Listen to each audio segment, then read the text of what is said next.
Now from the Ford Sports Desk, KOMU8 Sports. Flashback almost 9 months ago. Blaine Gabbert throws a costly interception. TJ Moe makes a fourth down catch that wasn't ruled a catch, and Missouri drops the Insight Bowl in Arizona to Iowa 27-24. Why bring this up? Well, the Tigers return to Sun Devil Stadium on Friday night to battle the team that plays their home games there, none other than the Arizona State Sun Devils. The Healing Field, a 9/11 memorial in Tempe. It's a very nice gesture there. All right, to some football. Number 21 Missouri playing their first out-of-conference road game since '07. Flash forward to the fourth quarter, and ASU quarterback Brock Osweiler runs in for a 12-yard score. Mizzou down 30-16. After a fumble by Arizona State on a Missouri punt, James Franklin hits LaDamian Washington, and the Tigers have some life down 30-23. Later, Missouri is going to get the ball back, and while Franklin hooks up with his new favorite target, Marcus Lucas, for a 49-yard gain. Come all the way back, but could they get the ball in the end zone? 4th and goal, need to get it. Franklin hits Michael Egnew, and the Tigers have stormed back to tie the game. Now, you'd think the Tigers are thinking overtime when they get the ball back here as Arizona State's stunned, but Henry Josie has other ideas. Breaks it to the outside. He almost goes. This safety gets him a 39-yard rush, but Missouri gets in field goal range with a chance to basically win the game. But this was interesting. Everyone was talking about this. Gary Pinkel calls timeout. And then when Wrestle lines up again, Gary Pinkel calls another timeout. Some may argue he iced his own kicker. Well, it didn't work out. Wrestle misses the 48-yarder that was basically, like I said, for the win. We're going to head to overtime in the desert. Osweiler finds Jamal Miles for an 11-yard touchdown score. 37-30 Arizona State. Place was going nuts. Last chance for Missouri. 4th and 5, and James Franklin is incomplete to absolutely no one. Missouri loses 37-30. It was the week of the Hazelwoods for Big Mid-Mo high school football teams.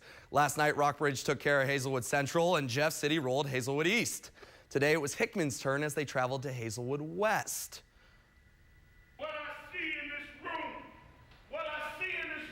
I told you this morning, our district champions. Wow, bold words early on. First quarter, Hickman's Will Owens gets the 1-yard touchdown run, and it's 7-0 Cupies. Now, the second quarter was sloppy. Hickman's Devin Larry, well, he fumbles in the red zone to give the ball back to Hazelwood. But then the next play, Hazelwood West quarterback Chase Polaro fumbles the snap, and Hickman gets it back on the 4.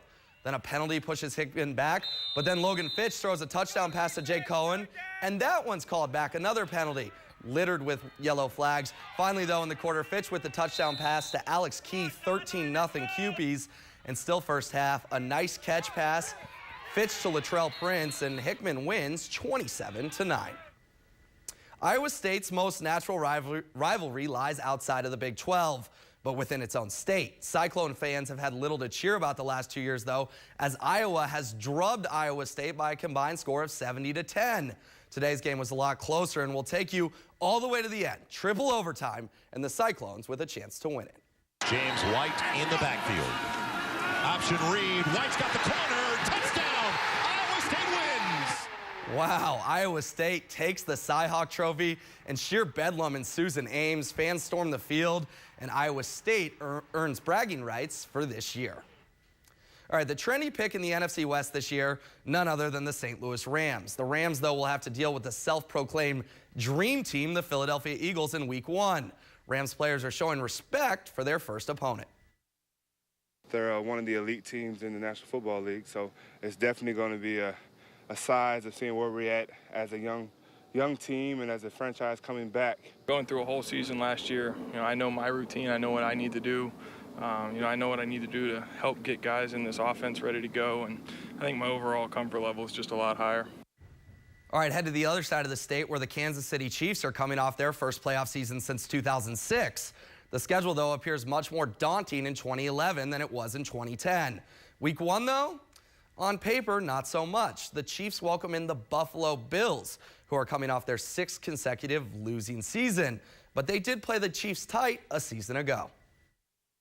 basically the same team that's coming in here last year, and they gave us a run for it. So it's going to be a tough game, but I believe we're going to have the tools to get it done and the players that want to get it done. Playing with Baltimore last year, they came in to Baltimore, I don't think they had any wins, and they took us all the way down to the wire. So it's a great team coming here. We got to be prepared and going out there to win, because I know they're going to come here with a chip on their shoulder too.